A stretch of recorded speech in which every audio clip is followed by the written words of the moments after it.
Ini ada dari Bu Justina. Assalamualaikum.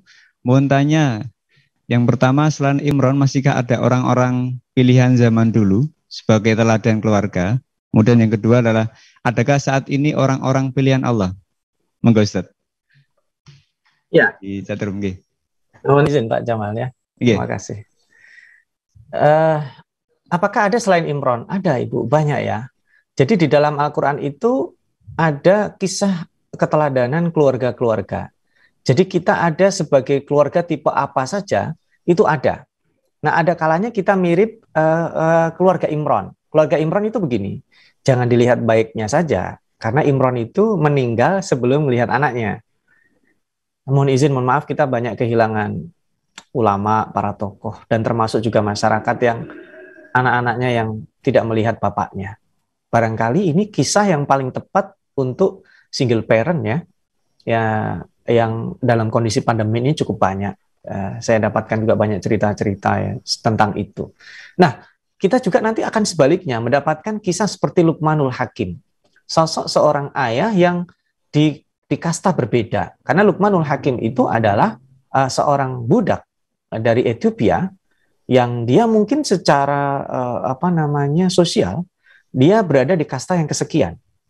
Tetapi kemudian pada faktanya dia disebut Al-Hakim karena kata-katanya itu sangat aspiratif.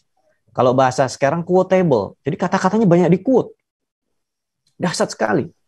Nah, kalau kita melihat tipe-tipe ini yang bukan nabi ya, karena Ibu nanyanya ke Imron ya. Ada banyak juga kalau kita mau melihat kayak seperti Zulkarnain ya. Beliau sekalipun tidak disebut sebagai sebuah keluarga, tetapi strong leadership, kekuatan di dalam memimpin keluarga itu akan menghasilkan dinamika pola-pola berpikirnya itu mengayomi, dan itu strong leadership akan dipraktekkan menjadi seorang pemimpin yang berhasil. Tidak seperti Fir'aun. Fir'aun itu dia tidak memiliki strong leadership loh. Dari mana? Silakan Ibu buka surat Al-Qasas di awal-awalnya itu. Ketika dari ayat ke-7 sampai ke-13 menceritakan Musa bayi itu dipungut oleh Asia istrinya. Pada saat dipungut itu Fir'aun tidak sanggup berbuat apa-apa. Karena di situ istrinya langsung memberi instruksi. La taqtuluhu asa ayyan fa'ana au nattakhidahu walada. Jangan kalian bunuh anak ini. Nah, kalau di dalam terjemahan kita nggak bisa melihat ya. La taqtuluhu itu perintah kepada pasukan-pasukannya, bukan kepada Fir'aun. Nah, mungkin dalam hati Fir'aun, ini yang raja siapa, yang merintah siapa? Pada faktanya kan begitu. Anda jenderal di luar rumah, masuk rumah kopral, istrinya yang jenderal. Kira-kira begitu. Itu kan berarti tidak punya strong leadership. Orang-orang yang punya strong leadership, dia akan berhasil dampaknya.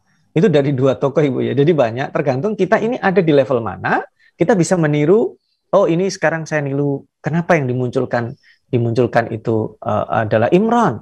Karena ada banyak single parent yang mengalami nasib seperti itu, terutama nanti Nabi Isa yang tidak punya ayah. Memang basically nggak punya ayah.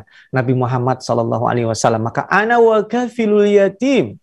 Nah, jadi itu pendidikan. Nah, adapun sekarang ada nggak orang-orang yang dipilih Allah? Ada. Tapi kan nggak mungkin ada di Quran, karena Qurannya udah stop. Jadi orang-orang yang dipilih Allah itu tidak harus kita ketahui.